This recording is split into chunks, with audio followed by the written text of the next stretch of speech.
Salve, salve, meu povo! Sejam todos bem-vindos e bem-vindas ao CNCast. No comando, Giza de Souza. O tema de hoje é ecoterapia. Vamos estar falando da cura através do cavalo. E minha convidada é Zulmira Sena.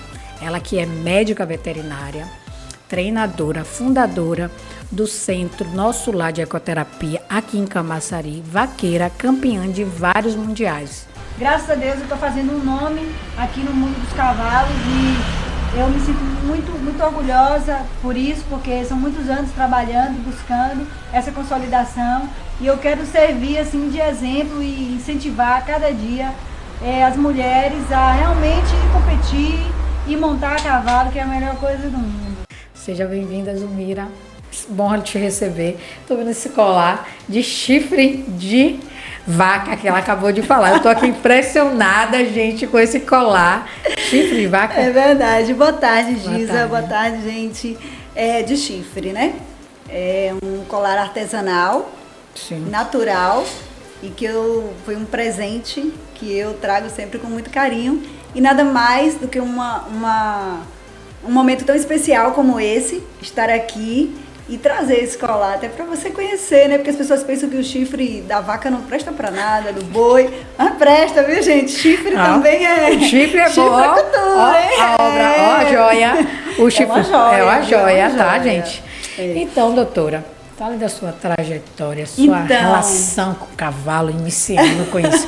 Como é que essa mulher ama tanto o cavalo, a mulher do cavalo? Então, primeiro agradecer, né, por estar aqui com você, por esse convite maravilhoso, que antes de qualquer coisa leva para as pessoas a informação de mulheres do mundo do cavalo, né, do mundo equestre, o agro, que sempre foi tão masculinizado, que sempre foi tão discutido no sentido da discriminação com a mulher do agro, né?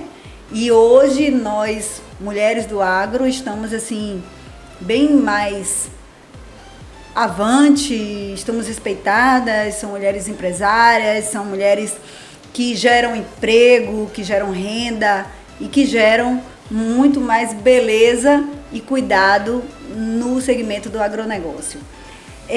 O cavalo entrou na minha vida, acho que desde sempre, né?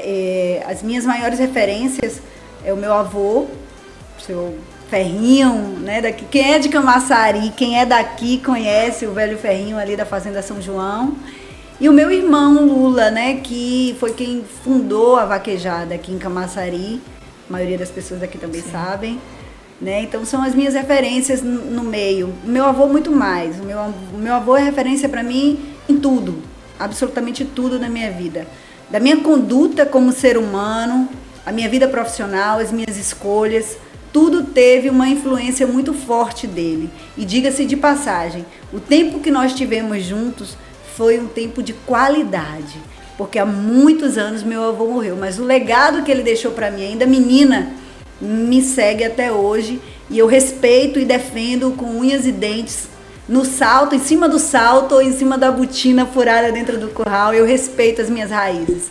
Então meu avô me deu assim a minha base de personalidade, de perseverança, de fortaleza.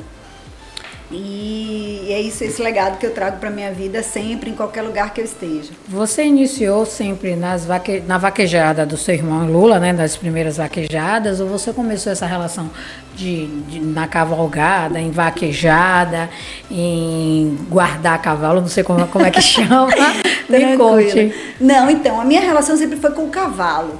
Com o cavalo. O cavalo. A vaquejada é um dos esportes do cavalo. Então, eu sempre me identifiquei com todos os esportes do cavalo, com tudo, com toda a destreza que o cavalo proporcionava, com toda a força, com toda a ousadia que o cavalo proporcionava. Isso sempre me seduziu, né? E eu sempre olhei com lindos olhos a relação, seja profissional, seja de aprendizado, seja de força de uma mulher empreendedora ou de uma mulher atleta do cavalo, enfim, a relação com o cavalo. O cavalo para mim abriu portas. Eu posso dizer com muita propriedade que abaixo de Deus, tudo que eu tenho, tudo que eu sou, que para muitos podem ser pouco, mas para mim é o mundo, eu agradeço ao cavalo. O cavalo é o elemento principal da minha vida. É onde eu renovo as minhas energias, é onde eu penso, é onde eu reflito. Então, estar com o cavalo, para mim, é conhecimento. Antes de qualquer coisa, é conhecimento. É cura. Eu sempre digo que o cavalo cura. Eu sou da linha que o cavalo é o principal instrumento para a cura. Seja ela através da ecoterapia, seja ela através de grupo de mulheres. Spoiler, tá? Que a gente vai falar sobre ecoterapia lá na frente. Seja através do grupo de mulheres, Sim. Seja através dos paratletas equestres, né? Se desafiando a todos os dias. Então, eu me sinto somente honrada por Deus e pelo universo por me proporcionar tantos momentos assim, tantos aprendizados assim, com a essência da natureza e com a essência de um ser tão fantástico como é o cavalo. Me diz, você começou a competir mundialmente, né? Não sei se as pessoas sabem, mas você foi campeã brasileira em alguns países. Me fale sobre esse então, eu sempre corri vaquejada. Vaquejada, argolinha, cavalgada, tudo que envolvia cavalo podia me procurar que eu estava lá. Né? Eu comecei a correr vaquejada porque o meu irmão iniciou o parque de vaquejada aqui. O antigo parque de vaquejada Vovô Ferrinho, que leva inclusive o nome do meu avô. Então a vaquejada para mim, eu acredito que hoje, com a noção que eu tenho, a maturidade que eu tenho, eu penso que a vaquejada foi uma preparação para todas as outras coisas. Porque geralmente quem faz 3 tambores não corre vaquejada. Tá, mas eu quero 3 tambores, para quem não 3 sabe. 3 tambores é aquela modalidade em que a pessoa monta no cavalo e circunda os 3 tambores, que tem barretos e tal. Essa é uma das modalidades do cavalo. Da mesma forma como o hipismo, né, que é salto. Da mesma forma como baliza, que eu fiz no Mundial, e várias outras modalidades que o cavalo proporciona. Acontece que eu hoje, ao meu ver, mundano, que eu já viajei para diversos países, todos por conta do cavalo, e o meu dia a dia, eu penso que a vaquejada é o esporte que mais dá destreza. Vamos falar da mulher, né? A mulher. Então, assim, a vaquejada me preparou para todos os outros esportes. Até porque eu nunca fiz curso de 3 tambores, curso de baliza, nunca fiz curso de correr em pelo. E eu cheguei no Mundial e fiz isso tudo. Então, eu não fui a campeã brasileira, até porque na minha época não existia uma categoria feminina de vaquejada. Nós competíamos de igual para igual com os homens. Claro que sempre na desvantagem, mas eu estava ali brigando pelo meu espaço. Você competia igual com homens? Hoje a vaquejada já está a um nível muito mais elevado, né? Hoje se tem o feminino, o aspirante, o amador, o profissional, o master para pessoas acima de 45 anos. Então, assim, você já tem categorias. Na minha época não tinha isso. Na minha época, inclusive, uma mulher correr vaquejada, como assim? É masculinizada. Ah, a mulher que corre vaquejada, como assim a mulher? Meu irmão era contra. Eu tive muitos atritos, até porque ele não aceitava. Não, que vaquejada não é ambiente para você, que você tem que estudar, que não vai correr vaquejada, como é que pode uma mulher correndo vaquejada? E eu fui acima de todas as perspectivas, eu fui ousada demais para minha época. E quando eu fui selecionada para um Mundial, por que eu fui selecionada para um Mundial? Porque tem muitas vaqueiras boas, tinha naquela época. Claro que não na Bahia tinha a Dona Socorro Miranda, que eu digo que é a matriarca da mulher na vaquejada, a quem eu tenho muito respeito, muito carinho, nós temos uma relação maravilhosa que eu chamo de minha mãe véia. Dona Socorro é assim para mim a referência de mulher vaqueira de vaquejada. Mas o meu irmão não queria, minha família não queria, né? Mas eu fui contra tudo e a todos e falei, não é isso que eu quero e eu vou lá buscar. E o que era que me diferenciava de algumas outras vaqueiras hoje, por exemplo? Porque as vaqueiras só faziam aquela modalidade. Sim. E eu não. Eu pegava boi no mato, eu montava cavalo, eu trabalhava em curral, eu tirava leite, eu atravessava o rio nadando em pelo. Então, quando houve essa seleção que eu mandei a minha dinâmica do dia a dia, isso chamou a atenção, porque lá no Mundial são 7 provas obrigatórias. Não é só assim, não é uma prova de hipismo, não é uma prova de 3 tambores que você só vai fazer aquilo, não é uma prova de vaquejada que você só vai ali derrubar um boi. Não, é uma prova ao qual a mulher é uma vaqueira completa.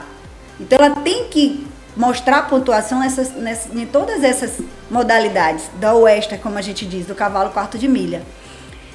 E a minha destreza na minha lida do dia a dia e a minha destreza na vaquejada, eu nunca fui uma grande campeã de vaquejada, mas eu sempre corri vaquejada.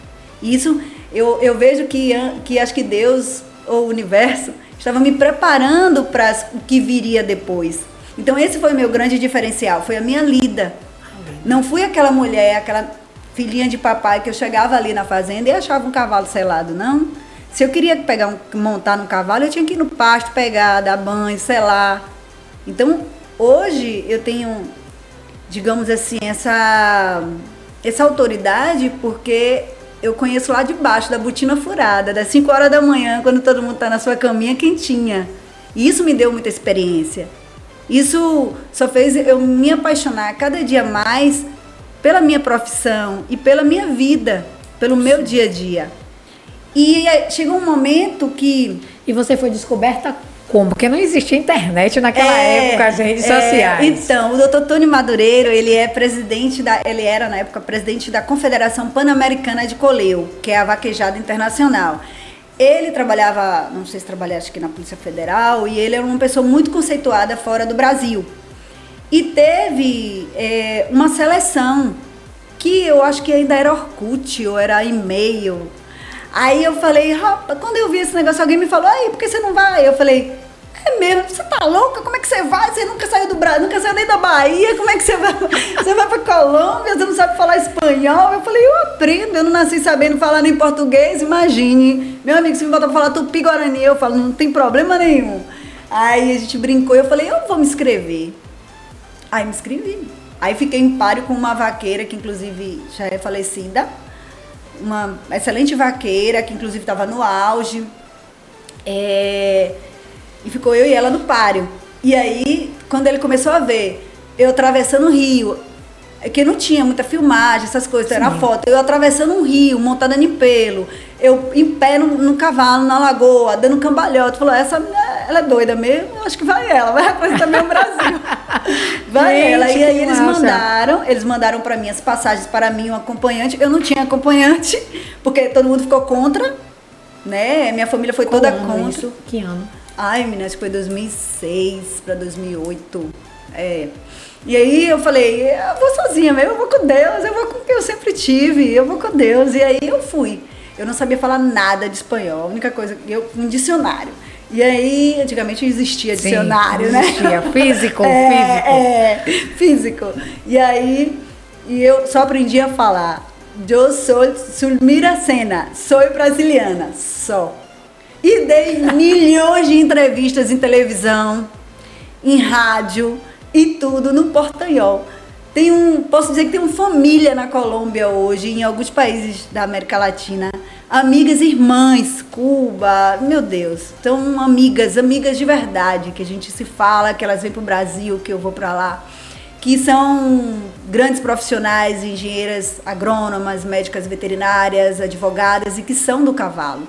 Isso me faz ressaltar aqui para dizer da importância da mulher do cavalo. Que a mulher ela não precisa se masculinizar para ser do cavalo. Hoje as mulheres são empreendedoras do mundo do cavalo, do mundo equestre. E isso me deixa muito alegre, isso me sacia a minha felicidade. Por quê? Porque quando eu entrei no mundo do cavalo, lá atrás, quando eu ia para o curral tirar leite com meu avô, uma mulher no agro, uma mulher no cavalo, era moleque macho. Antigamente, quando eu fazia ecoterapia, o pessoal falava assim, não, aquela menina ali que gosta de botar os meninos mongoloides para montar cavalo. E eu internalizava isso e eu era muito reativa. Hoje bem menos, digamos que a sabedoria chega junto com a maturidade. Sim. Mas eu era muito reativa com relação a isso. Se eu ia dar alguma palestra em alguma universidade ou algum evento, quando alguém me perguntava assim, Zumira, você tem algum filho deficiente? Assim, eu me revoltava com aquilo. Porque para mim aquele ser humano já não não podia estar próximo de mim, porque era um ser humano ruim. Porque quando você pensa que você só pode abraçar uma causa se você sente na sua pele, não roda, não flui, sabe? Então, assim, é como se alguém dissesse pra mim, você só tá tocando isso porque você tem um filho especial. E aí, após os campeonatos, os mundiais, você já começou na ecoterapia? Me fale um pouco do início. Eu já era apaixonada, porque pra mim cavalos curam. Claro que pode acontecer algum acidente, alguma coisa, que um carro não tá livre disso com nada, mas cavalos curam. E eu sou a prova viva disso. Não só porque me cura todos os dias, mas porque eu faço com que o cavalo seja instrumento de cura para outras pessoas. Então, quando eu fui para a Colômbia, mesmo muito desacreditada, as portas se abriram para mim. E eu não entendia o que era ecoterapia. Eu só sabia que o cavalo curava. Com a minha, vamos dizer, ingenuidade, matutez, né, de uma menina do interior, foi criada com os avós. Então, o que eu tinha era só a essência. Eu não tinha pensamentos articulados, eu não tinha nada disso, eu só tinha essência. Eu era o que eu era ali, eu era a pureza do que eu era. Eu não tinha uma visão nenhuma para nada, aquilo ali era a minha vida. E lá, uma das minhas grandes amigas colombianas, Jimena Lopes, grande irmã, ela já trabalhava com ecoterapia também. E aí eu ajudei ela uma época, eu também estagiei na Universidade La Salle, na Clínica de Grandes Animais, em Bogotá, na Colômbia. E de lá também eu tive uma oportunidade de ia ter um grande curso com um grande Aras lá, ia proporcionar esse curso de equinoterapia, como eles chamam lá, que é a nossa ecoterapia. Só que era, tipo assim, em dólar e caríssimo. E como que eu ia pagar isso? Só que as psicólogas desse centro de ecoterapia, elas queriam aprender a montar. E aí no Mundial nós nos conhecemos e começamos a conversar. E o que aconteceu? Eu dei aulas de equitação a elas, num rancho de uma amiga, e elas me deram uma bolsa para participar desse curso. E depois aí eu fui para um curso da Polícia dos Carabineiros, ao qual eu fui homenageada também. Acho que você deve ter visto alguma coisa lá, um documento que eles fizeram para mim. E aí eu fiz essa primeira capacitação lá pela Associação Latino-Americana de Equitação Terapêutica. Aí eu já falava muito bem o espanhol. Rica, eu tô até um vinho. E tive um grande amor também na Colômbia. Um grande artista, um homem maravilhoso. Artista? E assim, um gentleman. A gente diz que tem coisas na vida que é igual a cavalo bom, mora longe um do outro. Esse é o ditado do mundo do cavalo. Mora longe um do outro. E Oscar Julián foi uma pessoa muito importante na minha vida. Um querido, assim, nós temos uma relação de amizade e cumplicidade até hoje, né? E qualquer hora dessa eu espero ele aqui no Brasil para poder conhecer. Tá me chamando, não, ele já é convidadíssimo. Ele já é. Dessa vez você não vai poder. Ele já é convidadíssimo, assim. Ele é uma pessoa extremamente querida. E a família dele também tem o maior amor do mundo comigo. Os anos se passaram, todos esses anos, e o carinho, o que foi construído, o que foi plantado, graças a Deus, é até hoje. Então, a Colômbia, eu posso dizer que é minha segunda pátria. Você viveu quanto tempo na Colômbia? Foi pouco, é porque na Colômbia eu ia para alguns mundiais e retornava. Sim. O tempo que eu mais fiquei lá foi quando eu estagiei na universidade, que aí eu fiquei uns 3 meses, direto, né? Aí eu tinha que renovar visto e tal, mas eu nunca perdi o contato. E pessoas da Colômbia, amigas minhas, já vieram também aqui para o Brasil, e a gente tem esse laço. Agora mesmo tem uma menininha que ela, na época, tinha uns 12 anos, e no Mundial, eu tenho uma relação muito maravilhosa com a família dela e com ela. E agora ela já tá um mulherão, né? Tá fazendo medicina veterinária e tá vindo aqui para o Brasil, vai estagiar na USP. E ela esses dias fez uma declaração e colocou no meu Instagram uma foto minha e dela pequenininha, e ela só tinha medo de competir comigo. E a gente tinha um vínculo muito forte, sabe? E ela tinha medo de competir comigo, era uma coisa dela que travava. E no sorteio, porque você lá é sorteado com quem são aqueles que você vai para ir peneirando, né? E aconteceu uma coisa muito bacana entre eu e ela, porque ela caiu para competir comigo e ela queria desistir da prova, ela não queria.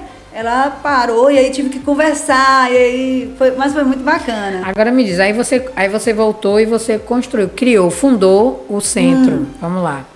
Então, quando eu voltei da Colômbia, na verdade eu já tinha essa ideia, né? Eu sempre estudei muito, inclusive com relação a Hipócrates, né? O pai da medicina, onde ele recomendava aos seus pacientes em estados terminais e estados depressivos, que na verdade não usava esse termo depressivo, mas era em estados de falta de ânimo.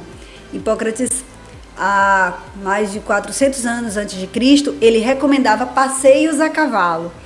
E dentro dos seus estudos ele percebeu que os pacientes que estavam em estado terminal e os que estavam sem ânimo, após o passeio a cavalo e com uma sequência desses passeios, eles melhoravam de forma absurda.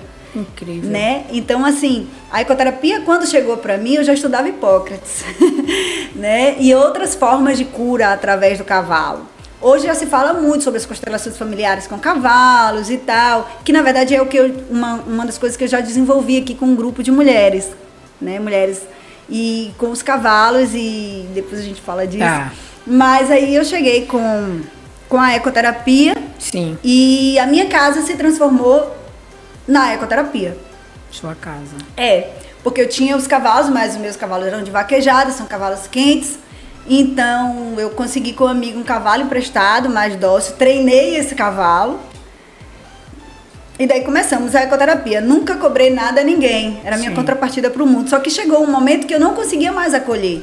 E algumas pessoas passaram pelo meu caminho e me ajudaram, né? Mesmo sem acreditar muito, mas ajudaram. E eu sou muito grata a essas pessoas. Algumas eu posso falar, outras eu não posso. Mas todas estão no meu coração. E aí começou. E com relação ao nome, Ecoterapia Nosso Lar, eu sonhei com esse nome. Não sei porquê. Eu estava dormindo e acordei vendo a ecoterapia. E assim, Nosso Lar, o meu sentido era do acolhimento, era a casa de todos nós. Então, eu sempre morei, depois que eu me tornei mulher, tive um filho, né, me tornei mãe solteira, eu morei no bairro Santo Antônio, muitos anos. E lá, antigamente, era uma comunidade, assim, as crianças brincavam na rua, e eu era tia Azul, então todo mundo, lá em casa era cheio de menino de rua, todo mundo entrava por causa dos cavalos, chegava com fome, saía com alimento, era aquela casa mesmo da tia Azul, então sempre foi assim, tinha as quadrilhas na rua, então todo mundo entrava lá, e o meu filho também participava da quadrilha, então as meninas se arrumavam lá, porque era maior, tipo um sítio, né, então a gente sempre teve essa relação de carinho com a comunidade e tem até hoje. E aí, como era a casa de todos nós, a gente dizia a Casa da Alegria, eu sonhei com esse nome, Nosso Lar. Uns 3 anos depois que eu coloquei esse nome, apareceu um filme, Nosso Lar. O Nosso Lar 1, né, que agora tem acho que o 2. Apareceu esse filme, eu falei, opa, isso, rapaz, a gente ainda foi homenageado. E eu sempre brincava, mas nunca tinha nem assistido o filme. E depois, quando eu assisti, eu percebi que era também um hospital espiritual, né? Isso. E eu não sou espírita, viu, gente? Não sou cristã, nada. Eu tenho uma fé inabalável em Deus, Pai Todo-Poderoso, que eu acredito que Ele está primeiramente em nós e reflete em nossas ações para com o próximo, né? Claro que somos humanos extremamente falhos, mas quando você tem Deus dentro de você, nenhum templo, nenhuma religião pode ser maior do que o Deus que existe em cada um de nós. E aí a ecoterapia, aí eu começava de graça, foi mesmo, aí a gente conseguiu alguns padrinhos. E como chegaram até você, por exemplo, essas famílias, essas crianças, essas pessoas que precisavam dessa terapia? Porque as pessoas falavam assim, aquela menina que monta cavalo, corre vaquejada, Zumira, aquela menina ali, ela faz um tratamento com cavalo que meu filho Não, na época não existia ainda autismo, né? Existia síndrome, mas ninguém tinha nomenclatura para nada, não tinha CID para nada. E aí, e aí as pessoas começaram a perceber o benefício nos seus filhos. E Camaçari era uma cidade que era menor, né? A gente se conhecia, né? As famílias se conheciam. E isso foi tomando uma proporção. Chega um belo dia que Lucinha Sacramento, aquela anja, minha Dinda, amo aquela mulher, ela mora nas minhas orações. E ela falou assim, não, ela foi madrinha de um das crianças, falou, não. Aí um dia ela estava lá, chegou uma mãe, se acabou de chorar, porque queria que eu atendesse. Eu falei, eu não tenho mais como atender, eu não tenho como pagar as psicólogas, as fisioterapeutas, não é só Zumira. Eu preciso de uma equipe multidisciplinar, isso não é um passeio a cavalo. Isso é um tratamento biopsicomotriz, reconhecido pelo Conselho Federal de Medicina, de Ação Social, de Fisioterapia e hoje de Psicologia e de Educação Física. Então, eu não posso fazer nada mal feito, porque se for para fazer, tem que fazer para fazer valer, para ser lícito, né? Aí ela falou assim, não, então a gente vai ver isso pelo SUS. Foi aí que começou, mais de uns 4 anos, 5 anos depois, que começou essa peregrinação para fazer um convênio com o SUS. Sério? Mas e como é que faz? Que ninguém tinha como fazer tomada de orçamento. Nem eu sabia quanto custava uma sessão de ecoterapia, que é caríssima. Porque só tinha em Brasília, Rio de Janeiro, São Paulo, ecoterapia. Aí quando eu cheguei, que realmente eu vi a coisa tomando corpo, eu me desfiz de algumas coisas e fui fazer um curso de ecoterapia. Eu já tinha um curso internacional, mas fui fazer de ecoterapia na ANDE Brasil, que é a instituição que regulamenta todos os centros de ecoterapia do Brasil. Então, para você utilizar o termo ecoterapia, você tem que estar afiliado ou agregado à ANDE Brasil, que fica em Brasília. Então eu fui para lá, fiz vários cursos, montei toda a estrutura da ecoterapia. Investimento próprio? Investimento próprio, claro, próprio. Não foi nem investimento, eu digo para você que foi acreditar no próprio sonho. E você dá o que você tinha. O que eu tinha, eu ofereci para esse trabalho.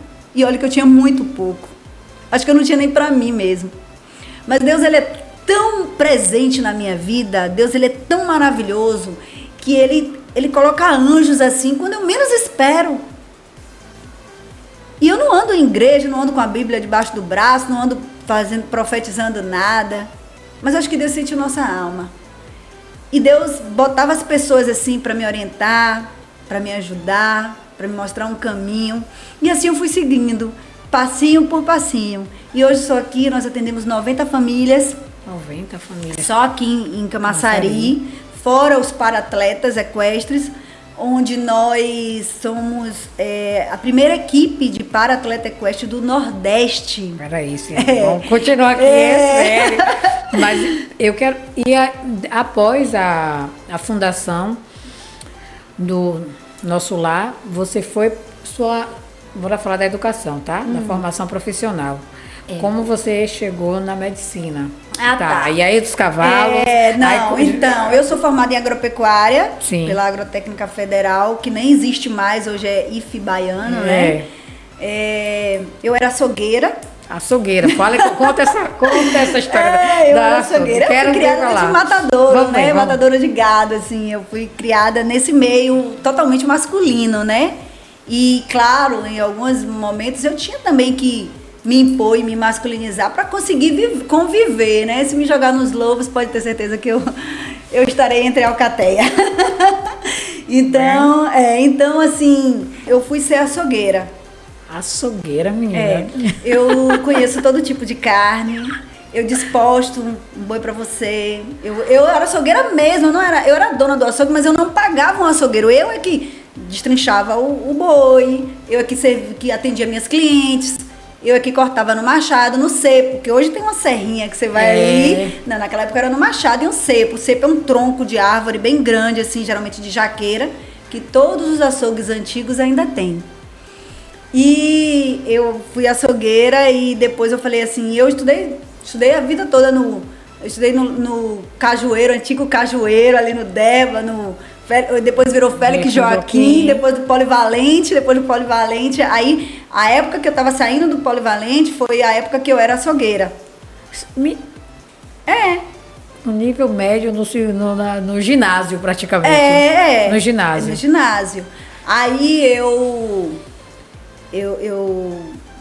tenho um amigo muito especial, que ele é um homem assim também, um gentleman também, muito especial, que ele falou assim: Zu, eu tenho uma prima que é professora numa escola agrotécnica. Eu falei: sério? Como é isso na escola? É uma fazenda, eu quero ir pra lá. E aí um dia ele me levou para conhecer, em Catu. Era a única escola agrotécnica federal do curso de agropecuária que tinha aqui na Bahia, pelo menos que eu tenha conhecimento. E eu fui lá, e eu fiquei encantada, aquela fazendona, tinha tudo que você pensar, de coelho, codorna, boi, búfalo, gado Nelore, gado de leite, tudo. E aí, plantação de tudo, eu trabalhava na enxada, dirigia trator, foi o meu paraíso, né? Só que eu era açougueira. E aí eu falava: poxa, como é que eu vou passar uma escola dessa para filhinho de papai, que sempre estudou em boas escolas e tudo. E eu falei: não, eu tenho que passar nesse negócio, eu tenho que passar. E aí tinha o professor Carlos e a professora Lúcia, que era ali onde hoje era um antigo cinema, né? Ali atrás, matemática, né? Professora Carlos. Quem é de Camaçari passou por eles dois. Passou. Era só português e matemática. Isso mas aí. A prova era uma prova que tinha todas as disciplinas. Ainda tinha estudos sociais. Menina, que loucura. E aí, geografia. Aí eu sei que eu fui pra lá aprender as raízes quadradas e as funções, e lá vai. E a professora Lúcia, e ela era minha cliente do açougue, que ela morava na Gleba. Meu açougue era um açougue bem pequenininho, na frente do Ponto das Combes. E aí, ela era minha cliente. Aí, às vezes ela saía muito cedo, eu já tava, tipo, 5h30 da manhã, eu já tava com o açougue aberto. Aí, e as minhas clientes se tornaram tão amigas que, às vezes, elas levavam almoço pra mim, lá no açougue. E do lado do açougue tinha uma feira, acho que ainda tem uma feirinha lá. Até hoje, aquelas mulheres, quando me vê, me beija, me abraça, me agarra. São minhas amigas. E quantos anos passou, tem gente que eu nem lembro mais, mas eles não sei quem me dá fruta de presente, é tanto presente que eu recebo. E glória a Deus. E aí eu sei que, eu falei: eu não tenho pai rico, eu não tenho mãe rica, eu não nasci pra ficar debaixo do pé de homem nenhum. Eu só tenho um caminho pra mim, não nasci pra ser da vida, então eu só tenho um caminho, é estudar. Eu só posso me autoafirmar quando eu estudar. Esse é o meu único caminho, não tenho escolha. Só que eu era açougueira e, pelo hábito das minhas vivências desde menina, eu andava com uma peixeira dentro da bota, porque eu só andava de bota. E uma na cintura, mas não era pra matar ninguém, é porque pra mim isso era normal. A pessoa usa batom, eu uso batom agora, eu uso faca. E eu sou fissurada, fascinada por arma branca, punhal, espada, adaga. Eu sou fissurada por uma arma branca, assim, linda, bem feita, com cabo de marfim ou com cabo de prata. Eu adoro esse tipo de coisa, eu adoro. E fiz dança do ventre muitos anos também, né? Então, imagina, essa mulher tem história. E aí eu sou apaixonada por isso, né? Sim. E aí você estava estudando, aí eu falei, um dia eu fui pra aula de português com a professora Lúcia. Aí ela falou, eu tava lá falando, português? Não. Era matemática ela. Português era o professor Carlos. E aí eu sei que eu não sei como foi, eu comecei a cochilar, e eu dormi, que eu babei tudo, dormi babando. Aí todo mundo foi embora, quando passou, e ela ficou lá sentada, esperando. Quando eu acordei toda assustada. Professora, disse que eles eram bravos, né? Aí eu falei, aí a professora, desculpa, eu cochilei, ela disse: Mira, eu sei a sua luta, mas você precisa se cuidar. Eu sei que você quer passar nesse vestibular, mas você precisa. Eu vejo sua luta ali no açougue, de domingo a domingo, eu abri o açougue até dia de domingo. Se sobrasse carne no sábado, no domingo de manhã estava aberto. E tem a galera do churrasco, né? Eu falei, é hora de eu vender minha carne agora. E aí, eu sei que ela me orientou muito, me ajudou. E esse amigo também me ajudou muito. E aí, fiz o vestibular. Fui fazer esse vestibular sozinha, viu? Peguei um ônibus Daqui, não tomei café, pensei que eu ia morrer, eu nunca tinha feito vestibular na vida, não sabia nem como era. Peguei um ônibus de Camaçari para o entroncamento de Camaçari, do entroncamento de Camaçari para o entroncamento de Catu, do entroncamento de Catu para a praça de Catu e andei um pedaço para chegar lá na fazenda. Quando cheguei lá, meu nome é letra Z, né? Teve um problema na impressora, não vi meu nome na lista, eu quase tenho um negócio lá, um infarto, botei a escola de cabeça para baixo, acharam meu nome na minha sala para eu fazer o vestibular. Lá vai eu fazer esse vestibular. E aí, meu Deus, quando eu cheguei lá, nessa fazenda, que eu vi tanto carrão, tanta caminhonete, tanta gente, eu entrei no pânico. Falei, meu Deus, eu não vou passar, e agora?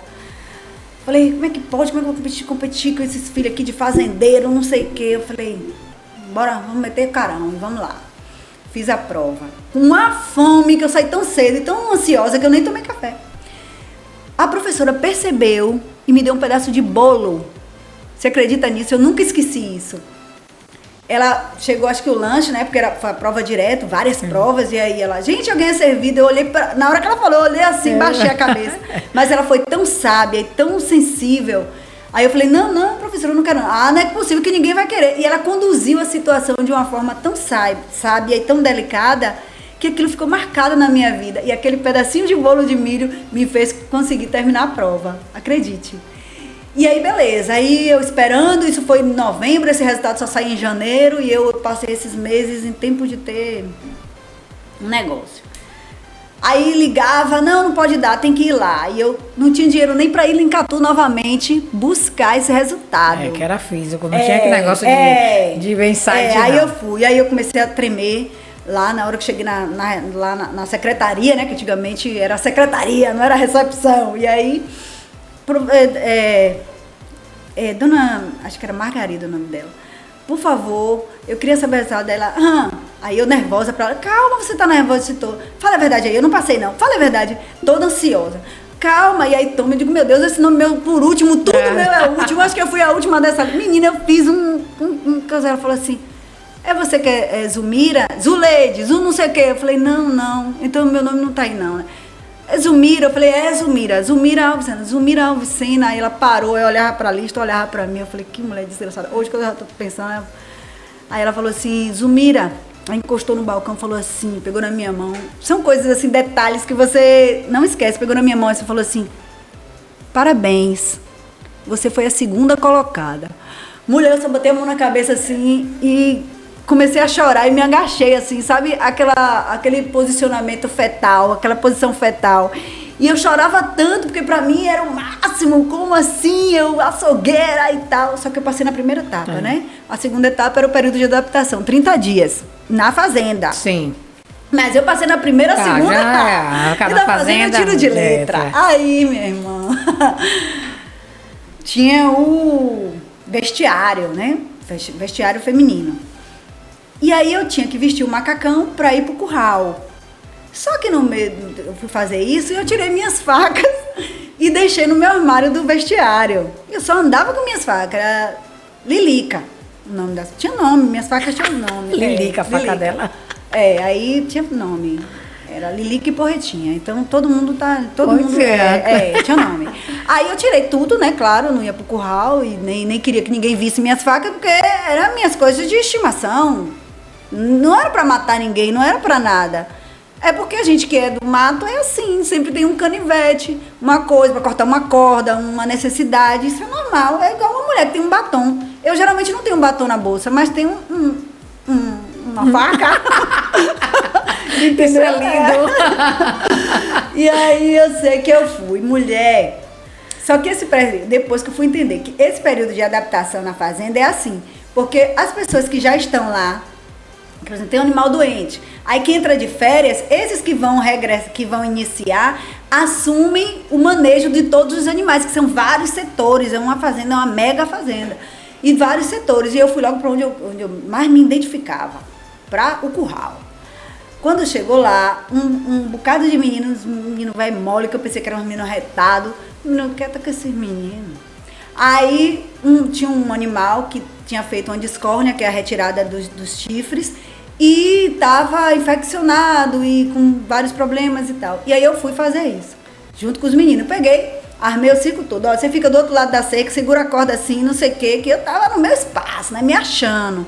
Depois que eu terminei de fazer o procedimento todo, o abençoadinho, o boi mexeu, ele pegou e soltou a corda. Menino, quando soltou, eu tava assim, encostado. O boi aqui, eu com a perna dentro, outra fora. Que esse boi levantou, eu já tava em cima dele. E aí não tive como soltar, ele só fez um círculo, deu 3 pulos assim, eu caí por cima do braço. Lá eu quebrei o braço, deslocou o braço. E agora chama... E aí doía até o fio do cabelo da cabeça, e aí eu... minhas pernas, senta aqui atrás de mim, ensinando os meninos para me ajudar a levantar com o braço quebrado. E foi uma confusão, chama o professor, já é horário de todo mundo indo embora. Arromba meu armário.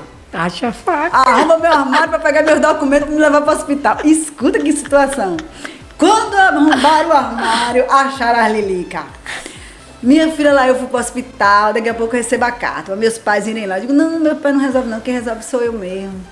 Aí minha mãe teve que ir lá, mas meu irmão foram lá resolver. Olha, ela passou até na primeira etapa e no período de adaptação, mas a gente achou essas facas dentro do vestiário dela e tal, foi uma confusão. Aí eu fui pro DAI, que antigamente a diretoria lá chamava DAI, aí fui passar, que coisa... Só eu mesmo, essas coisas acontecem comigo. Fui passar por uma mesa julgadora para saber se eu poderia continuar ou não. Como eu tirei em segundo lugar e fiz o procedimento do boi, eu sei que conversaram comigo, aí eu expliquei, não, é porque eu era açougueira, eu tenho esse hábito, mas eu não vou mais trazer a faca para a escola e tal, não sei o quê. Eu sei que eu fui recebida. Pronto, fui acolhida, passei o período dos 30 dias do braço e voltei para a escola. Aí eu já fui mais devagar. Sim. Mas assim, eu tenho amigos até hoje. Já mudou a maioria dos servidores públicos, que é federal. Mas quando eu chegar até, eu tenho vaca com meu nome. Lá me tem... homenagearam até com vaca. Olha que coisa linda. Quantos anos você estudou? 4 anos lá. 4 anos. E em seguida você foi direto fazer medicina? Porque não tinha. Medicina veterinária na época só tinha na federal. Sim. E como o que eu sabia era que a federal só entra filho de rico quem estuda no Salesiano. Quem estuda, meus primos ricos, tudo estudava lá, Salesiano, Sacramentina, Sacramentina. Falei, como é que eu vou sair daqui de Camaçari para a federal? Meu Deus do céu. Era assim e mesmo. ainda assim, não podia trabalhar. E eu trabalhando desde pequena, como era que eu ia me manter lá? Meus pais nem tinham conhecimento para isso e nem tinha estrutura financeira também. Meu irmão até tinha e sempre me ajudou de alguma forma. Mas assim, como é que eu não sabia nem andar em Salvador, eu nunca tinha ido nem em Salvador. Eu só fiz nascer na divisa de Camaçari para Salvador, que eu já comecei a nascer meio danada. E aí acabei ficando na incubadora também. E assim, eu nunca nem tinha ido em Camaçari, em Salvador naquela época. E aí como é que eu vou? Então eu procurei fazer alguma coisa mais próxima da natureza, do que eu amo, para depois, quem sabe, uma especialização. Mas eu sempre fui muito à frente do meu tempo, né? E aí eu fui fazer engenharia ambiental. Só que eu trabalhava para a fundação. Aí quando eu me formei no nível técnico, aí eu fui trabalhar para a fundação Fundipesca. Sim. E aí eu fiz também um curso de pesca oceânica e tenho habilitação para pilotar barco de pesca dentro da costa brasileira. Não é lancha, moto aquática, não, barco de pesca. E comecei a trabalhar com muitas comunidades e tal. E depois a Fundipesca teve uma queda, porque era uma fundação que era mantida pelo País Basco. E depois que o padre Barturim morreu, muitas coisas mudaram. E aí, como eu já tinha um trabalho bem bacana lá, tanto com comunidades pesqueiras como com comunidades rurais, e eu fazia engenharia ambiental também, então eu trabalhava com educação ambiental e tal. Eu fui convidada por Dona Ernestina para trabalhar na Fundação Dom Brandão Vilela Avelar, que é da Igreja Católica. E eu trabalhava em Santa Amaro. Eu ensinava as mulheres pescadoras e aquicultoras a pilotar barco de pesca, que elas eram marisqueiras, andavam longos quilômetros para poder pegar uma coroa boa para poder mariscar. Então eu ensinava essas mulheres e levava elas no barco de pesca. Aí foi outra luta, viu? Imagina. E essas mulheres... Do cavalo pro marisco. E essas mulheres... elas deveriam ser colonizadas na colônia de pescadores, deveriam receber o defeso, deveriam receber o auxílio maternidade e elas não recebiam nada, porque O presidente da época, ele já tinha quase 20 anos na colônia de pescadores de lá de Acupe. E ele era um homem extremamente de lida difícil e extremamente machista. Então imagina, quando chegou uma menina para organizar essa colônia, essas mulheres, e aí? E aí ele quis bater comigo de frente. E eu ficava hospedada nas instalações da Igreja Católica. De noite eu ia jogar capoeira e de dia eu tava com as mulheres pescadoras. E hoje ainda tenho amigas lá minhas amigas marisqueiras lá em Acupe. E aí eu fazia isso. Quando eu comecei, e por que ele tinha que me engolir? Porque eu vinha de um convênio da Fundipesca com a Igreja Católica, que era quem liberava os barcos de pesca, apetrechos de pesca, fazia capacitação e tal. Eu sei que as primeiras semanas, quando eu ia sair com o barco, quando eu chegava, tinha pedra dentro do barco, teve uma procissão, um pescador antigo disse, não, que eu sei dirigir esse barco e não sei o que, aí eu tava com mais um colega de trabalho, não, o cara meteu o barco com todo mundo dentro do mangue. Eu tenho muitas histórias. E aí eu sei que depois disso eles começaram a me respeitar como profissional e como pessoa da comunidade.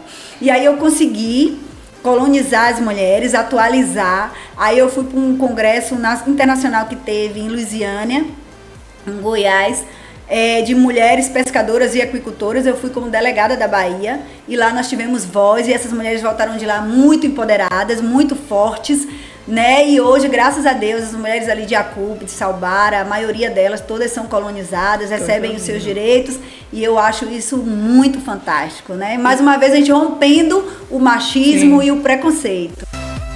Deixe a sua festa junina ainda mais especial com as delícias da VL Delicatessen. Lá você vai encontrar uma variedade de produtos deliciosos para enfeitar a sua ceia de São João. Entre em contato através do Instagram @VLDeli ou vá em uma das lojas, no centro, no Inocop ou no Boulevard Shopping. E aí, após a engenharia ambiental, você foi para medicina? Aí eu fui para medicina.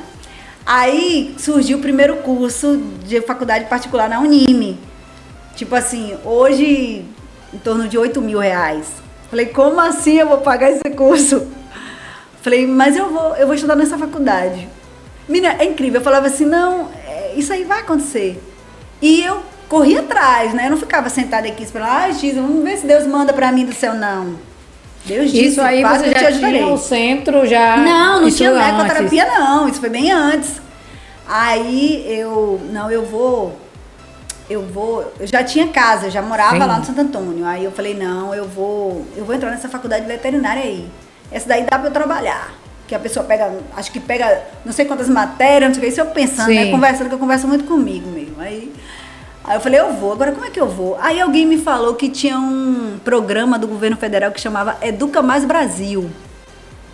Falei, eu vou me matricular nesse negócio aí. Agora o primeiro passo é passar no vestibular. Aí estudei. Comecei aquela mesma foco. Eu tenho hiperfoco, viu? Eu sou difícil, mas menina, se eu focar no negócio aqui, só se Deus não quiser mesmo, porque... E aí passei no vestibular da Unime para medicina veterinária. E como é que matricula? Vou tomar outro vinho. Aí passei no vestibular de medicina veterinária. Falei, eu tenho que matricular, o resto a Deus pertence. Aí me falaram desse... Educa Mais Brasil. Educa Mais Brasil. Aí eu cheguei lá. Na época eu já tinha ido para Colômbia. Não, eu já tinha ido para o primeiro mundial. Aí eu cheguei lá. Eu quero falar com a pessoa do marketing, né? Desse negócio de divulgação. Aí, como assim você quer falar? Eu quero falar com ela.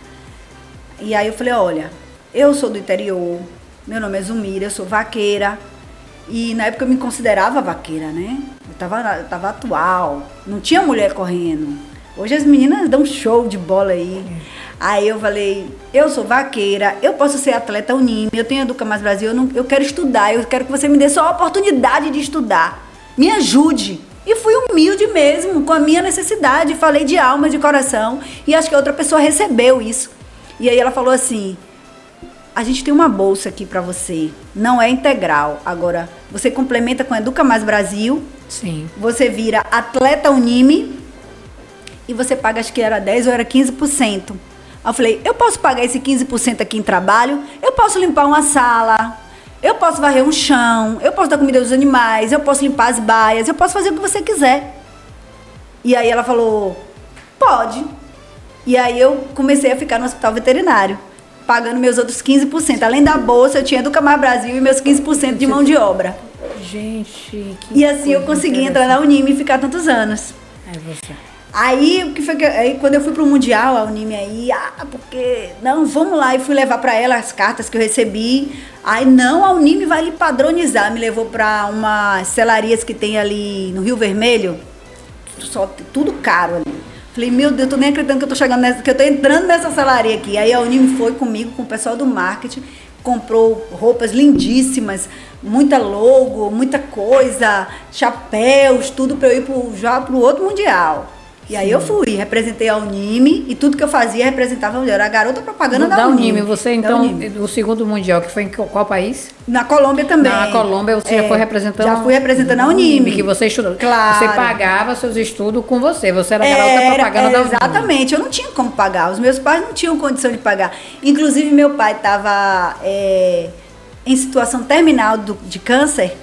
E aí o meu tio chegou pra ele, que era, sabe, toda a família tem um tio rico, né? Aí toda ele era a da família Petrobras, aí chegou e falou assim, você tá louco, Catarino? Como é que você vai deixar essa menina ir pra faculdade? Você sabe quanto custa? Esse pessoal de faculdade, quando não paga, eles botam na justiça, tomam até a casa. Menino, meu pai entrou no desespero, quase mata meu pai antes da hora. Minha mãe, menina, você tá doida? Você quer acabar com a vida da gente? Você quer que esse povo... Olha, minha... Não, gente, eu falo assim, sabe? Eu não tenho vergonha dos meus perrengues, não, porque eu acho que todo ser humano algum dia já passou. Com certeza. Porque a vida é real. A vida não é sem filtro, a vida real é sem filtro. Tá? Com certeza. E assim, nada caiu pra mim de mão beijada. É por isso que eu valorizo hoje o pouco do que eu tenho, que pra mim é muito, e valorizo todas as pessoas que passam na minha caminhada. Por mais que elas me façam mal, elas com certeza me deixam algum aprendizado. Sim. Então, aí meu tio falou, eu disse, como é, rapaz, a pessoa sai de lá de Salvador pra vir aqui perturbar o juiz. Aí foi uma confusão, e aí quando eu já estava na faculdade, eu era a primeira da família a fazer uma faculdade, né? Aí não acredito, não sei o quê. Aí passei uns 3 anos lá na Unime, aí foi vendido o grupo, aí acabou esse negócio, eu também parei mais de ir pro Mundial, claro, né, mão dupla. E aí eu paguei um tempo, depois aí eu não consegui mais pagar e tranquei. Aí voltava, trabalhava, aí voltava. Então demorei de me formar. Aí depois eu consegui me formar. E foi assim um divisor de águas para mim. Você atuou, né? Aí você começou a atuar como comecei médica. a atuar como médica veterinária, porque o formado em agropecuária, ele tem várias habilitações que o médico veterinário pode fazer também. Então, eu tinha algumas habilitações para fazer e eu já fazia. Mas tem coisas e conhecimentos muito mais específicos que somente o médico veterinário pode. E eu digo que a medicina veterinária é uma das... Eu sei que eu sou suspeita, mas eu falo com propriedade que a medicina veterinária é uma das profissões não só mais lindas, mas mais necessárias no mundo, né? Então, porque a gente pensa que medicina veterinária é só para cuidar de gato e cachorro. Sim, sim. Mas a medicina veterinária cuida da humanidade. A medicina cuida do homem e a medicina veterinária da humanidade. Pasteur que falou isso, viu? Vai reclamar com ele se você não achar que é verdade. Então aí você começou a atender e... Sim, sempre. A um amigo, a um cliente, né?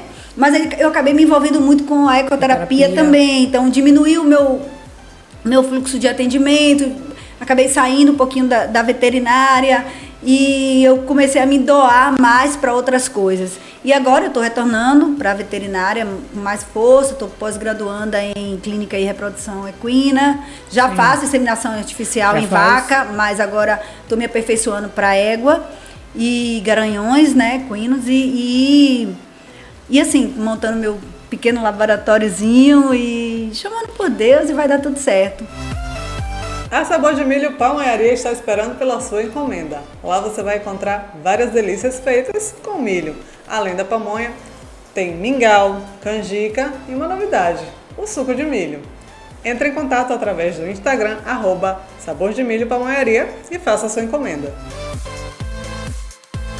Agora eu queria que você falasse um pouco, você já atendeu, já fez atendimento para menores infratores. Foi isso que eu quero falar desse projeto, menores infratores e mulheres vítimas de violência doméstica. Eu quero que você fale um pouquinho desse tratamento, desse projeto, Sim. como atuação, e me traga alguns exemplos, né, algumas vivências marcantes para você. Esse foi um projeto que eu escrevi, né? Eu escrevo vários projetos, todos ligados ao cavalo como principal instrumento de reabilitação, e eu digo nem reabilitação, cavalos que curam.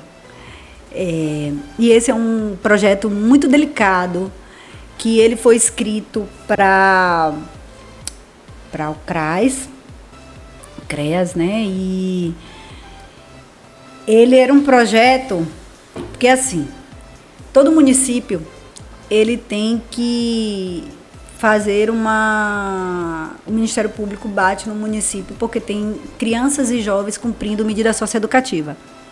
Ou seja, o de menor que não pode ser detido, Sim. mas que por algum motivo ilegal ele está ali cumprindo uma medida socioeducativa. O que acontece é que desde sempre essas medidas geralmente elas são oferecidas geralmente pelas secretarias de ação social ou alguns órgãos que tratam diretamente com esse tipo de demanda. E as pessoas que estão lá no ar-condicionado e na mesa, elas muitas vezes não têm uma noção da vida real. E aí pega um menino de 17, 16 anos, que sofreu violência doméstica ou que cometeu um delito ilegal, seja por drogas e entorpecentes, ou assassinato, ou violência, enfim, ou foi abusado, e pega esse jovem e quer que ele vá enrolar jornal para fazer artesanato e tal. Uma pessoa como essa, ela está muito além disso. Ela precisa de algo que a desafie. Ela precisa de algo que prenda a sua atenção e que vale a pena. Porque senão, esses outros projetos só vai ter evasão. Eles não vão participar. E tem uma coisa muito importante nisso tudo, é que a medida socioeducativa, geralmente, ela é direcionada a quem tem que cumprir a medida socioeducativa. Mas existe um pulo do gato que eu tive essa visão no sentido de que todo mundo tem alguém. Você tem a sua pessoa, que não precisa ser necessariamente a sua mãe, o seu pai, o seu marido, seu irmão, o seu primo, o seu amigo, mas você tem uma pessoa. E esse projeto ele foi desenvolvido para quem estava cumprindo a medida socioeducativa e para a sua pessoa. Então, para mim, não importa se é uma prima, se é um vizinho, se é alguém que você conheceu ali na esquina, mas se aquela pessoa é importante para você, traga ela. E todas as vezes que a van chegava com essas crianças e jovens, eles eram acolhidos de forma muito afetuosa e sempre recebiam um mimo, um chocolate. E algo que a gente entendia que fosse recebido com ternura. Coisas que a maioria dessas pessoas nunca tiveram. Então, acabou que esse projeto foi um projeto muito fantástico. Eu vou dar só 2 exemplos aqui para não se estender, porque é tanta coisa, né? Tanta coisa. E esse projeto, tive uma das coisas que mais me marcou nele, um menino vou falar 3. Um menino tinha vindo de São Paulo, porque lá ele estava envolvido com o tráfico muito pesado. E ele chegou todo marrentão, cabelo pintado, todo tal. As pessoas até tinham medo do jeito dele. E ele se tornou uma pessoa extremamente importante no projeto. Porque ele me desafiou a ser melhor do que eu sou. Ele desafiou a minha paciência e a minha sabedoria. E eu trouxe ele para perto. E ele chegou um ponto do projeto que ele me ajudava a montar as pessoas. Que ele se encontrou no cavalo, que ele se encontrou acolhido ali, que ele se encontrou protegido, porque a gente pensa que essas pessoas não querem ser protegidas, né? mas ele se encontrou. Eu acho que teve um dado momento que ele se despiu daquela marrentice toda. E foi muito lindo isso para mim. Um outro momento foi que, quando eu estava fazendo uma dinâmica, que tem um círculo, todas as pessoas fazem um círculo, dão as mãos, e o cavalo fica no centro desse círculo, e eu falo muito das emoções. Eu falo muito dos medos, das emoções. E as coisas que eu estava falando, que eu não me lembro, estavam tocando algumas coisas. E teve uma mãe que largou a mão e veio para o centro e me pediu para tocar no cavalo. E eu parei. Essa mulher chorava, mas ela chorava de um desespero que eu tive que abraçar ela e segurar. E ela falou, eu nunca consegui tocar num cavalo. Eu nunca ouvi o que eu estou ouvindo aqui. Mas não era para ela. O projeto não foi feito para ela, foi feito para outra pessoa. Só que ela, como todos os outros acompanhantes, foram meus parceiros nesse... É aí que está a grande sacada. Eles me ajudaram a fazer com que aquela pessoa finalizasse o projeto, a medida socioeducativa, e melhor, saísse dali melhor, que esse era o meu grande objetivo. Esses dois casos foram casos que ficou muitos anos na minha cabeça. Falei, Deus, obrigada, minha existência está valendo a pena para alguma coisa. E aí teve um outro, que era uma menina adolescente, ela tinha 14 anos, já era um corpão assim de mulher, e tinha mãe, e elas moravam só, e era uma briga infernal. Essa menina estava cumprindo medida socioeducativa porque ela avançou para bater na mãe. Então a mãe entregou no juizado de menores, e ela foi e agrediu realmente a mãe, foi uma coisa muito séria. E aí eu pedi para que essa mãe participasse do projeto. E ela foi. E essa mãe, eles me deram muitos presentes no dia da finalização da nossa festa, mas presentes assim extremamente significativos. Toalhas bordadas. Zumira, eu bordei essa toalha para você. Eu bordei para você. Você sabe o que é uma pessoa pegar o seu tempo e fazer pontinho por pontinho para alguém? Você sabe quanta energia tem aquilo, quanto amor tem aquilo? Não é eu não vou ali numa loja comprar, não. Então, assim, e ela deu o depoimento dela lá, foram vários depoimentos, e ela falou assim pra mim, você me ensinou a ser mãe. E eu não tinha minha Catarina ainda, só tinha o meu filho, né? Você me ensinou a ser mãe. Eu falei, eu? Eu sou tão desgarrada, eu sou tão do mundo. E aí ela falou assim pra mim, você sabe o que acontece? Depois desse projeto, eu e minha filha estipulamos o dia da mãe e filha. Aí passou o microfone para a filha. Aí a filha falou, Zumira, eu brigava muito com minha mãe, você sabe porque eu tô aqui, mas depois de quando a gente começou a vir ter as aulas com você, palavras dela, né? Ter as aulas com você, que na verdade não era uma aula, né? Era um tratamento.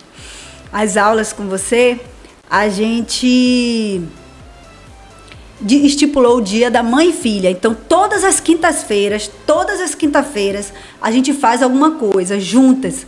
A gente vai no shopping, vai na praça. Se a gente não tiver dinheiro pra nada, a gente faz uma pipoca e assiste filme juntas. Esse é o dia da mãe e filha. E eu não queria que esse projeto acabasse nunca.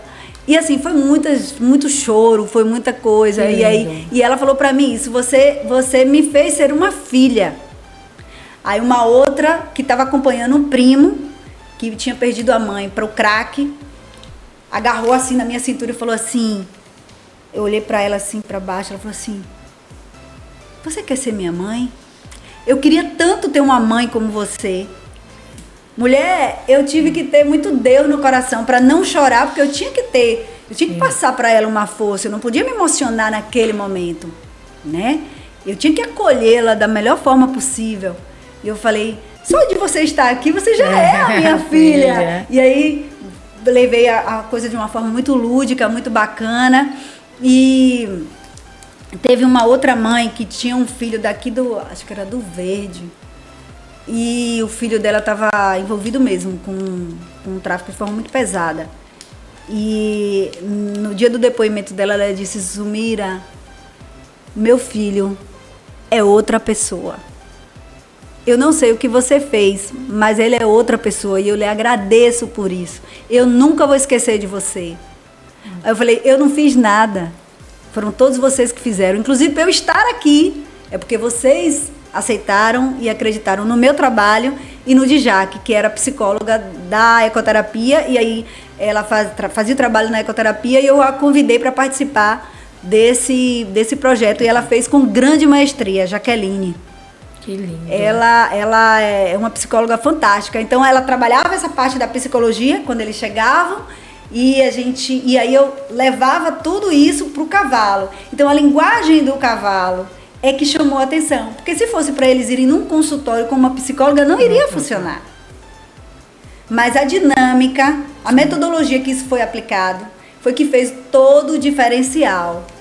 E é um projeto assim que eu tenho como um filho. Infelizmente acabou, Sim. mas várias pessoas ainda me pedem e tal. Mas assim, é um projeto assim que eu tive a gestação desse projeto, assim, foi muito lindo. Eu aprendi demais com eles, demais. Agora me fale um pouquinho sobre você é treinadora também, né, dos animais, não é isso? Não, é isso. Então, Me fala os pôneis, eu fazia doma dos meus pôneis. Sim. Eu que sempre fiz, dos meus pôneis. Dos cavalos, não. Sempre tem um profissional, né, mais gabaritado, porque era para vaquejada. E eu faço só o treinamento dos cavalos dos cavalos da ecoterapia e dos pôneis, que a minha filha monta também. E hoje faço dos cavalos dos 3 tambores para o paratambor, para essa modalidade. Que os paratletas. São os paratletas, que você treina, que são os pacientes. Isso. Na verdade, assim, eles eram da ecoterapia. Sim. Né? A ecoterapia, ela tem 4 programas. A hipoterapia, a ecoterapia, a educação e reeducação e o paraesportivo. Então, nós nunca tivemos o 4º programa, que é o esportivo. E aí, eu comecei a perceber que essas pessoas, elas estavam evoluindo de uma forma muito, muito rápida.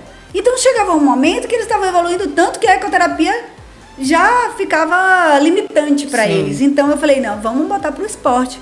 E a ABQM, que é a Associação Nacional dos Criadores de Cavalo Quarto de Milha, elas têm uma modalidade que ainda não é olímpica, porque as modalidades olímpicas são extremamente caras e são... É uma linha muito mais clássica, da equitação clássica, do que da linha Western, que é a que eu trabalho. E aí a ABQM montou uma categoria de para-atleta de 3 tambores. E eu venho namorando isso há bastante tempo. E acabou que algumas pessoas eu senti esse perfil. Eu falei, você vai ser meu para-atleta. E as pessoas acreditam no que eu falo, tudo doido. Tudo doido. Quando eu falo, vamos fazer isso, todo mundo, um monte de doido junto comigo. E aí, tem até uma passagem na Bíblia que eu acho muito engraçada, que eu até coloquei no meu Instagram, assim, que eu não quero nem saber, mas e a pedra? Não, quando chegar lá, Jesus já te retirou a pedra, eu vou, eu não tô nem aí. E os problemas, eles vão surgindo e a gente vai sanando, enquanto pode, enquanto não pode, tá ali, vamos conviver. E, então, o para-atleta nasceu, o para-atleta 3 Tambores Bahia. Por que Bahia? Porque... primeiro, para exaltar o nosso estado, né? A nossa Camaçari e o Nordeste. Porque quando nós chegamos o ano passado, lá aí pronto. Aí vamos fazer. Mas para eles competirem, tem que vir uma alemã chamada doutora Gabriele Walter. Nem deveria dar esse spoiler aqui para ela. E que ela é caríssima, e eu, com recurso próprio, trouxe ela de São Paulo para cá para fazer a avaliação funcional com esses praticantes de ecoterapia, para ver a viabilidade técnica deles para se tornarem para-atletas equestres. Não é assim, eu vou ser para-atleta. Não, você tem toda uma caminhada.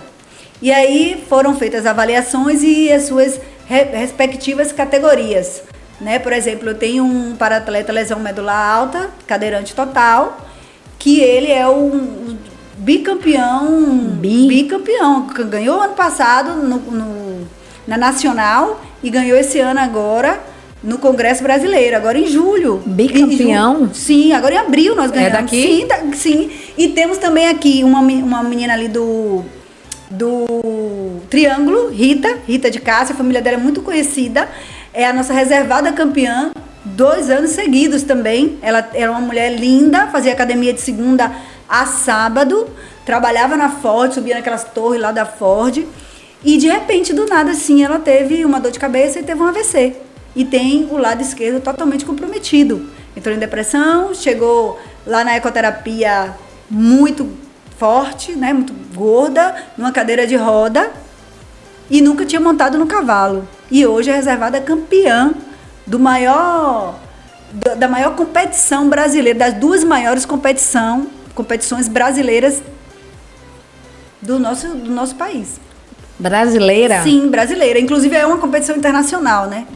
E, inclusive, todos os nossos paratletas, o desempenho deles, e temos duas autistas também, Suzy Lara, que é também bicampeã do Red Cap 2, temos Bianca, que agora se tornou, ela ficou em terceiro lugar, autista também, tem 19 anos, e temos também nossa caçulinha, que é a Ana Laura, ela é deficiente visual, e ficou no 6º lugar e fez uma apresentação lindíssima, completamente sem visão ela. E ela faz o circuito pelo som. Então fica uma pessoa em cada tambor, a gente bate, ela guia o cavalo pelo som. Pelo som. Pelo som. E foi uma apresentação lindíssima dela também. E estamos aí. E todo mundo, todos com alto nível de desempenho e estão classificados para a Copa dos Campeões agora em outubro. Esperamos que apareçam patrocinadores para levar esses paratletas para São Paulo novamente, né? Ele tá ali me dizendo que já tá acabando, mas eu só Então tenho pronto. dois assuntos. Ai, meu Deus, já acabou também. Você vai viajar. Sim. Tá, eu quero que você fale desse mundial que você vai participar, tá? Dia 27 você tá viajando, é isso? 30? É, dia 26. Me fale um pouquinho bem. Tá curtinho. bom. Vamos lá. E eu nem te dei, né? Eu tenho a carta de invitação do governo venezuelano, ao qual vai sair uma delegação aqui do Brasil com 10 atletas, dentre esses do Nordeste todo, do Brasil todo. Desses 10 atletas, eu fui convidada para acompanhar a delegação brasileira nesse Mundial da Venezuela. E me sinto muito honrada, Dr. Tony Madureiro, maravilhoso, como sempre, nunca esquece de mim. E ele fala, Zumira, você tem que estar, porque você foi a mulher que abriu as portas para as outras mulheres. Então é de suma importância que você vá nessa delegação. Então seriam 9 homens, 9 vaqueiros, né, 9 atletas, e eu como mulher atleta. Mas aí houve uma nova possibilidade e agregou a campeã brasileira de vaquejada, só de vaquejada, que é uma excelente vaqueira.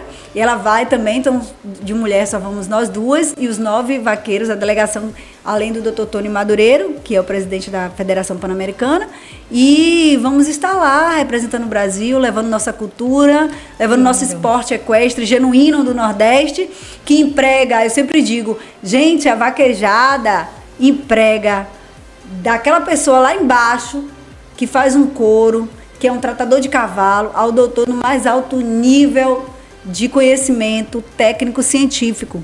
Os cavalos de vaquejada hoje os cavalos de vaquejada são em torno de 500 mil, 1 milhão, 100 mil. Cavalos bons, registrados, né? Então, para você estar no meio hoje, você tem que estar muito bem antenado e estar muito bem tecnicamente, porque senão não vai. E assim, eu me sinto muito honrada de estar indo para a Venezuela, depois que eu já me aposentei, nunca mais me aposentei. Eu falei, não, eu tô aqui com meus paratletas aqui, é isso aqui mesmo, tá tudo bem, eu vou criar a Catarina.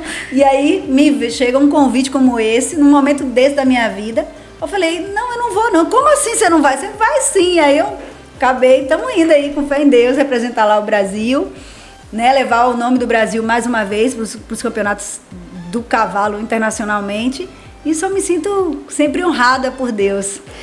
Queria falar um pouco da sua maternidade, né? Porque você é mãe de 2 filhos, com nesse mundaréu de coisas que fica tonta, e você tem um filho de 25 anos, é isso? E uma filha de 4 anos. Então, olha que discrepância, em quase 21 anos. 21 anos. Gente, eu tenho que falar um tiquinho dessa maternidade. Então, a Catarina veio, botou minha vida de cabeça para baixo. Ela é uma menina, assim, linda, saudável. O povo diz que é uma mini Zumira, porque ela é muito retada. Ela monta cavalo sozinha, ela me ajuda a tirar leite, ela junta gado. Se eu estou fazendo um curativo no animal, ela vai, ela sabe o que é gás. Ela fez 4 anos agora. enfim, ela atravessa rio montada sozinha comigo, no cavalo dela, né? Dizer que eu tô puxando, não. Ela tira a sela do pônei dela, eu tô numa vaqueja, ela tira, ela vai colocar. Então, desde pequenininha, assim, bem no ritmo mesmo. E eu acho que Deus mandou com o intuito realmente de dar seguimento a um legado, né? E hoje eu tenho esse entendimento maior. Porque quando eu descobri que eu estava grávida, eu fiquei louca. Eu chorava desesperadamente. Meu Deus, como assim eu vou criar uma bebê? Eu não sei criar mais bebê. Eu não tenho rede de apoio. Minha vida é uma loucura. Eu tô aqui, eu tô ali, eu viajo, eu não paro. Então, assim, como é que eu vou ter uma bebê, Jesus? Eu só sei cuidar de potro e de bezerro. E agora uma bebê? Mas ela foi me ensinando todos os dias. E a Catarina é a minha expressão maior. Os meus filhos são, mas eu acho que com a Catarina, ela me ensina algo que eu não sabia essencialmente. Ela me ensina... A Catarina me ensinou o que é o amor infinito. Amor. Ela me ensina o que é o amor. Ela me ensina, ela me desacelera, porque ela mostra pra mim que não é mais o meu tempo, é o tempo dela. Ela é uma criança e ela precisa do meu acolhimento, ela precisa da minha orientação. Eu sou o farol dela e para isso eu tenho que ter muita sabedoria. Então, às vezes, ai meu Deus, eu tenho que viajar não sei para onde, eu tenho que fazer não sei o quê. E Catarina? Catarina vai comigo. Eu monto cavalo, eu montei cavalo, não sei se você viu uma foto minha, eu montada com uma barrigona de 8 meses montada num cavalo. No meio do mato, olhando um trator trabalhar. Quando Catarina nasceu, com um mês e meio, eu passei 17 dias dentro da FENAGRO, trabalhando, e ela lá comigo, no caminhão, trabalhando comigo também. Aí, claro que eu levei uma pessoa para me ajudar. E aí, às vezes, quando ela precisava ficar comigo, eu tinha ganhado um coxo. Coxo, gente, é uma comida... como é que eu falo? É uma coisa assim, onde o cavalo come. Onde você bota capim, ração. Só que eu ganhei um coxo de pé. Um coxo assim, de madeira, parecendo uma manjedoura. Sim. E todo pintadinho de rosa. Aí o rapaz me deu de presente. E aí esse coxo foi o berço de Catarina. Esse coxo pra Catarina. Aí eu colocava o coxo do lado do meu trabalho, colocava um edredom e ela ficava lá dentro do coxo. Eu trabalhando e ela dentro do coxo. Ela com 2 meses montada no pônei, lá na Arena Pônei. Eu segurando ela e só aquele pinguinho de gente assim. E assim vem a trajetória dela, construindo junto comigo e eu aprendendo todos os dias, né? Porque a única coisa que eu sei é que eu não sei nada. Nada. Gente, tá chegando ao final. Zumira, eu quero que quando você volte dessa viagem, precisamos fazer um novo programa. Fala pós-viagem, fala o restante. Não, é que tem que ser uma série. Tá? Ai, meu Deus, com vários episódios. Igual as Amazonas, né? Porque você sabe que eu gravei a série As Amazonas, eu fui a primeira mulher do primeiro episódio do documentário que tá saindo aí, viu, gente? Tá no forno das Amazonas, lá com o Cândido da Liberato, com Vânia, o pessoal do Tendendê, Ingra Liberato. Não é mexendo não, viu? É só pra dizer que existe um documentário que vai estar saindo aí, que fala das mulheres do mundo do cavalo. Né, das mulheres domadoras, tem mulheres do Pantanal, tem mulheres... É lindo, é um documentário lindo. E tem mulher de Camaçari! Então precisamos falar novamente. Então, assim, eu só tenho a agradecer mesmo a você por esse espaço, por esse convite lindo, né? E também te convidar para, sei lá, comer uma galinha de quintal comigo, tomar um banho de cachoeira, montar cavalo. Vou. Tomar café. Tomar café. Gente, chegamos ao final. Zu, deixa uma mensagem para as pessoas que precisam de um norte, de um tratamento, de um apoio e não conhece a cura através dos cavalos, da ecoterapia. Eu quero que você convide e diga uma palavra onde essas pessoas sintam que tem uma saída. Eu gostaria que vocês procurassem um pouco mais sobre a ecoterapia Nosso Lar e vissem todos os exemplos vivos de pessoas que se superaram, se reinventaram, como Rita sempre diz, através do cavalo. E dizer que eu estou aqui à disposição, né? Quem quiser falar comigo, tirar alguma dúvida, eu vou estar sempre à disposição. Às vezes eu sou meio ruim de celular, que eu tô sempre no curral e aí eu não pego e tal, mas assim, eu tô à disposição de vocês. E dizer uma coisa muito importante, viu, gente? Os seus sonhos são seus. E para que eles se realizem, você precisa fazer a sua caminhada. Ninguém pode fazer por você. Então caminhe, não tenha medo. Siga, Deus vai colocando os anjos em cada local que for necessário colocar. Tenha fé em Deus e siga o seu instinto, o seu sonho. Que cada um de nós temos um instinto, cada um de nós temos aquela vozinha no pé do ouvido, cada um de nós temos a nossa sensibilidade. Creia nisso. Não deixe ninguém te parar. Faça o seu legado. Seja feliz, porque a gente só tem essa vida e ela passa muito rápido. Outro dia eu era uma menina no Mundial. Hoje eu já estou aposentada e estou indo para outro Mundial. E agradecer a todos vocês, a sua equipe maravilhosa, aos meninos, cinegrafistas, todo mundo. Vocês são lindos. E vamos lá em casa tomar um café. Vamos tomar um café. Gente, chegamos ao final dessa primeira temporada do Zenicast. Voltamos já já. Falo com vocês depois sobre a segunda temporada. Beijo e boa festa, tá? Bom forró, bom São João para todos. Tchau, tchau.